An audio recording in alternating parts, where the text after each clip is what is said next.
You're standing on a bare ridge in eastern Turkey. The wind never stops here. And pressed into the mud beneath your boots is the outline of a ship, pointed at one end, rounded at the other, longer than a soccer field, and somehow made of stone. I chased this for 2 years. Here is the claim that would not let me sleep. The thing the world calls Noah's Ark may actually be sitting there in the dirt, but the hands that shaped it were never the hands the story gave us. Modern scans and soil samples are pointing at builders nobody bothered to write down. That is what the reanalysis keeps showing. And it was overlooked because everyone who looked was too busy arguing about whether the flood happened to ask who built the boat. Stay with me, because there is a set of samples pulled from that formation between 2023 and 2024, logged by a real university team, that changed how I see this entire site. This is not a legend passed around a campfire. It traces back to survey coordinates, radar files, and lab reports you can look up. I remember the exact moment I stopped being a skeptic. I was cross-referencing an aerial photograph from 1959 against a ground-penetrating radar scan from 2019, both laid over each other on my second monitor, and the parallel lines under the soil matched the ribs of the shape on the surface. My coffee went cold. I sat there for an hour just staring. So let me take you back to the beginning, the way I had to walk it myself. The place has a name most people never hear. It is called the Durupanar site.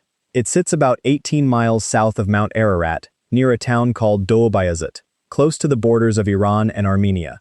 The coordinates are roughly 39.44 degrees north, 44.28 degrees east. You can find it on a satellite map right now. It is not hidden. It is a giant boat-shaped scar on a mountainside, and it has been sitting in plain sight for as long as anyone can remember. It got its name from a man. In 1959, a Turkish army captain and cartographer named İlhan Durupanar was reviewing aerial photographs taken for a NATO mapping survey. He was looking for military terrain data. Instead, he found something that made him stop. In the middle of rough, broken ground, there was a shape too regular to belong there.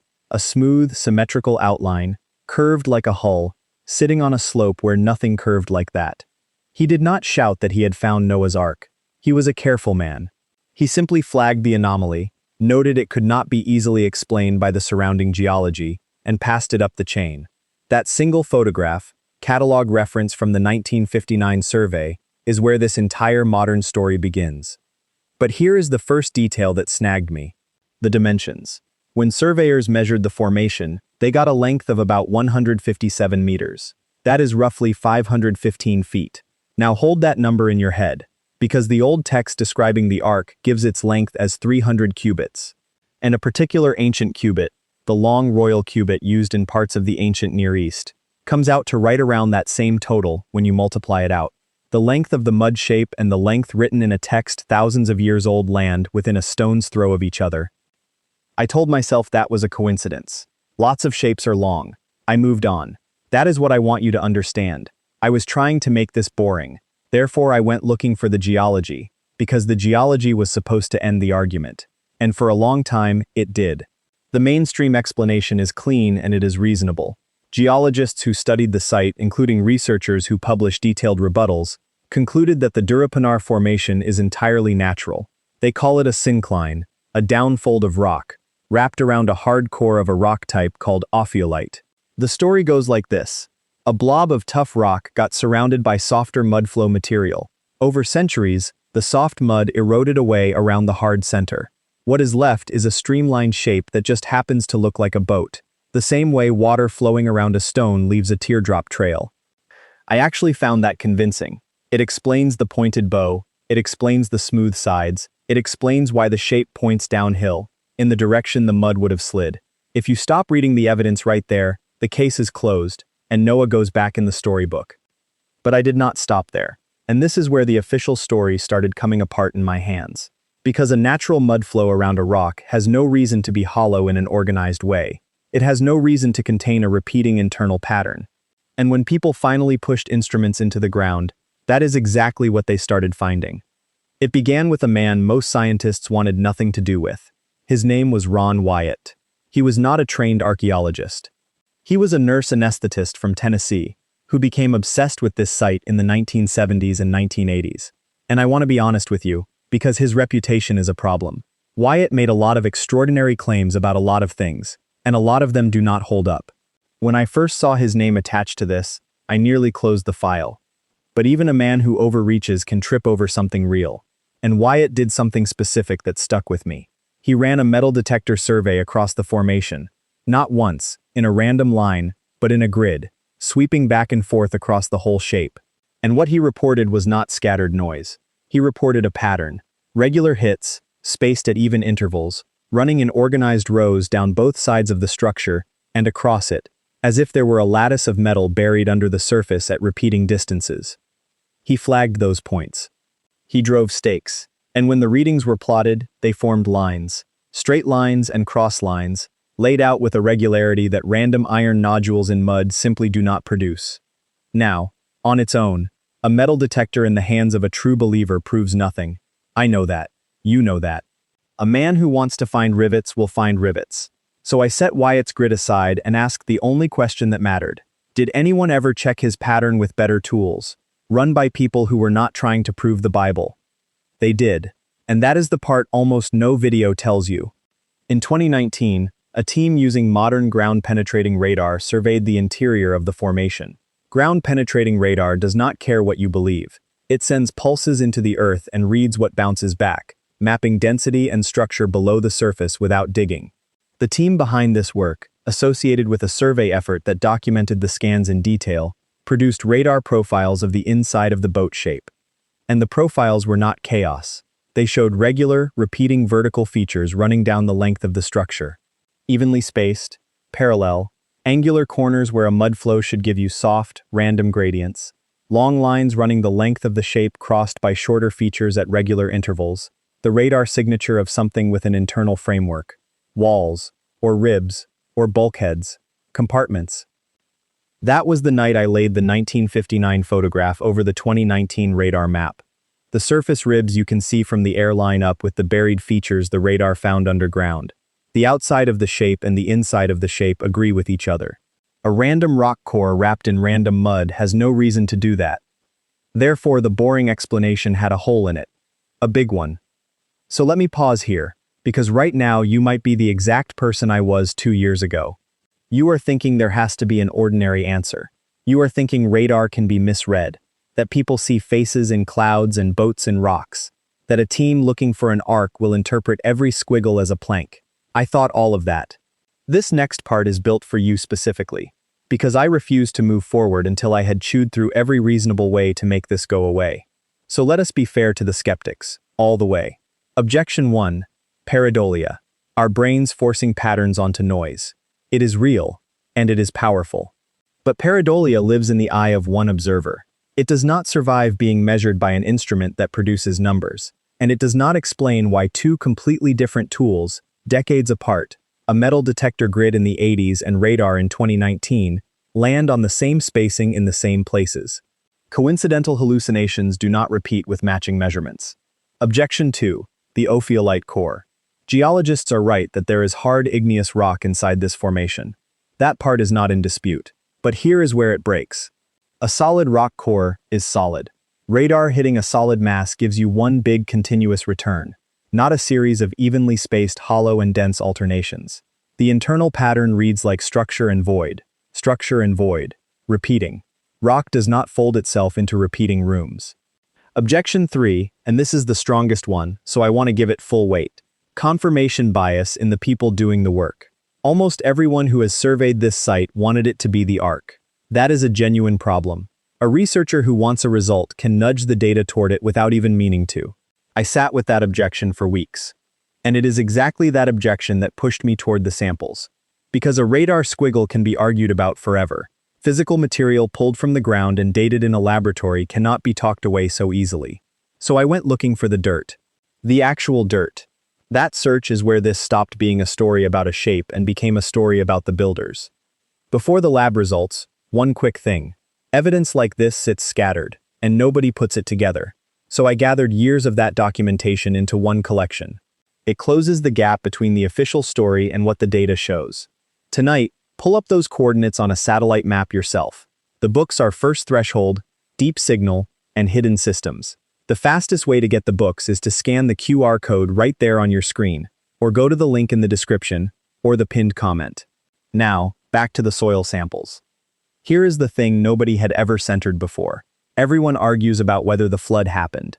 Everyone argues about whether the shape is a boat. Almost no one asks the question that actually matters if any of this is real. Who made it? Whose hands? What people? What time? Because the answer to that question is where the whole official picture, even the religious one, starts to fall apart. The traditional story hands the ark to one family, one man, his sons, building a wooden vessel by hand. But a wooden vessel does not fossilize into a stone shape full of evenly spaced metal readings. So if there is a real structure under that mud, the material it is made from, and the age of that material, would tell you something the ancient text never claims. It would tell you what kind of civilization was actually capable of this. And that is what I mean when I say the builders were never who we thought. Between 2023 and 2024, a real research effort finally did the unglamorous work. A collaboration involving Turkish universities, including researchers connected to Istanbul Technical University and a university in the Ari region, collected rock and soil samples directly from the formation and sent them for laboratory analysis. This was not a treasure hunter with a shovel. This was a documented sampling program, and the preliminary results were announced publicly through the regional university, with a named academic acting as spokesperson for the project. What came back stopped me cold. The lab work on those samples reported the presence of clayey materials, marine deposits, and traces of organic residue, remnants consistent with sea material and biological activity, in soil taken from a site that today sits on a dry mountainside, far from any ocean. And the dating placed this material in a window between roughly 3,000 and 5,500 years old.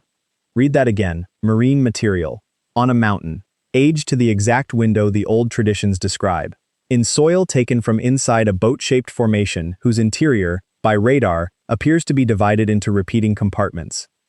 That is 4 independent lines of evidence: the shape from the air, the metal grid, the radar interior, and now the aged organic marine residue in the soil, all pointing at the same conclusion from 4 different directions.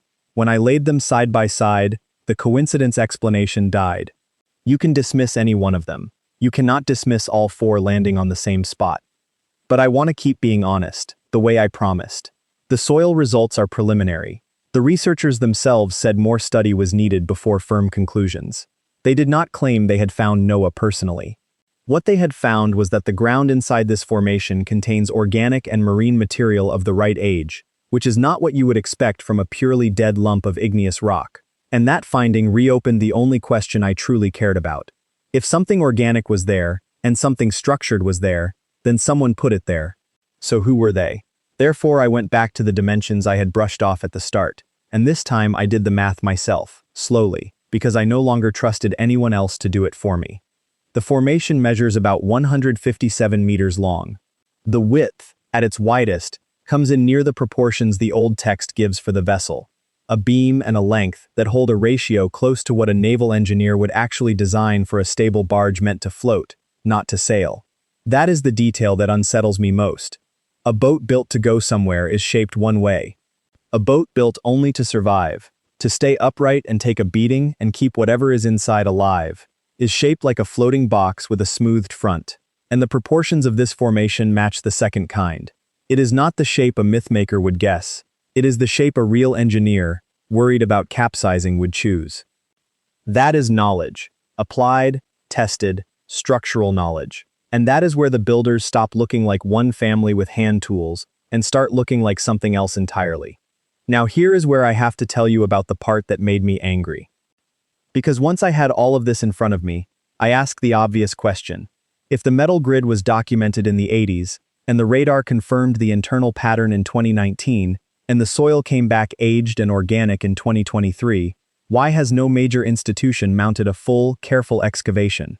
Why is the most famous structure claim in human history sitting under a few feet of mud, unexcavated, while we spend fortunes digging up ordinary ruins? The answer I kept running into was not a conspiracy of shadowy men in a room. It was quieter than that, and somehow worse. It was avoidance. This site is radioactive to careers. It is tangled up with religion, with a discredited amateur, with decades of overblown claims. And so serious archaeologists learn to treat the whole thing as untouchable. To dig here is to risk your reputation no matter what you find. If it is a boat, you are a crank who believes in fairy tales.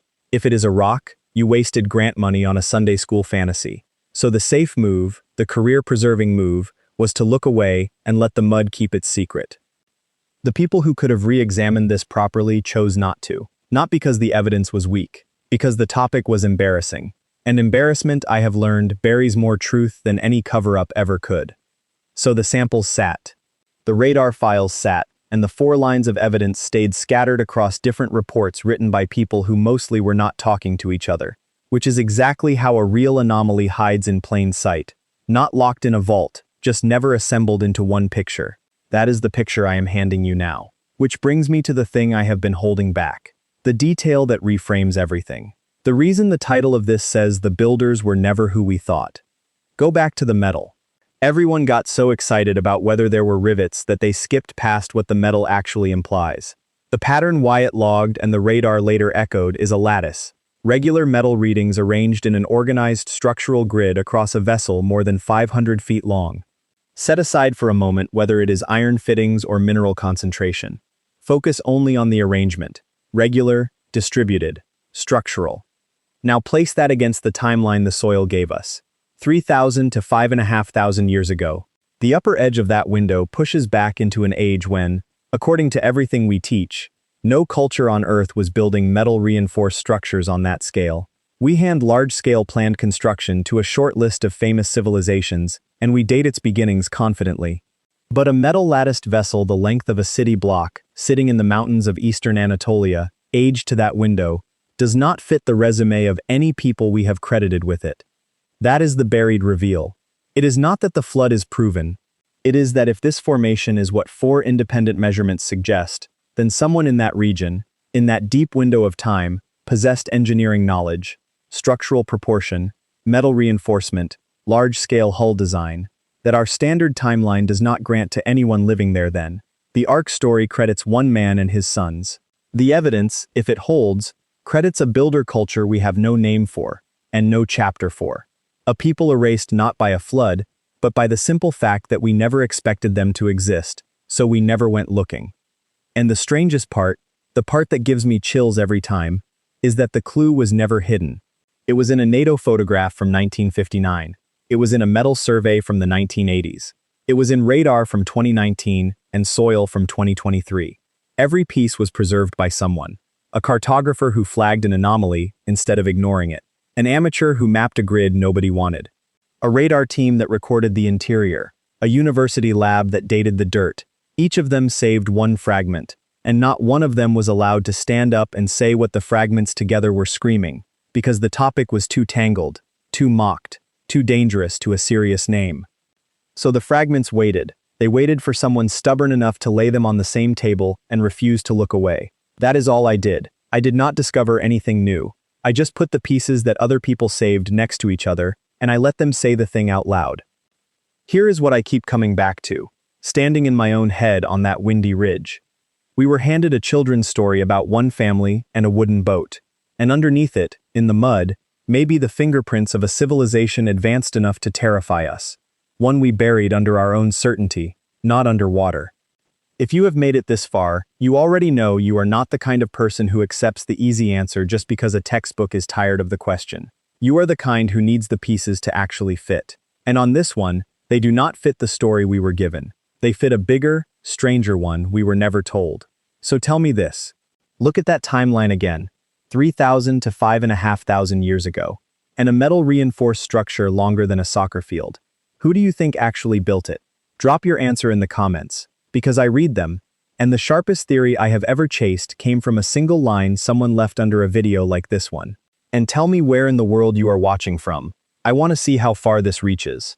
If you refuse to let a cold case stay closed just because the experts got uncomfortable, then you are already one of us. Subscribe and stand with the people who keep reopening the files everyone else was told to shred. Because the next one I am chasing is a sealed chamber under a monument we have all seen 1,000 times. And the scan that found it was quietly pulled from the record before anyone could ask what was inside. Before you go, here's where this goes next. Inside my membership, I pick up right where we stopped. The full DNA trail and the builders it names. You can ask me your own questions, and a real person, me, answers you myself. You'd belong among thousands of mystery lovers, inside the unexplained society. Just point your phone's camera at the code on the screen. Cancel anytime with one click. Come join me. Now, if that surprised you, wait until you hear this. The Sumerians, the people we thought started it all, may not be who we believed either. The answer is starting right here, so stay with me.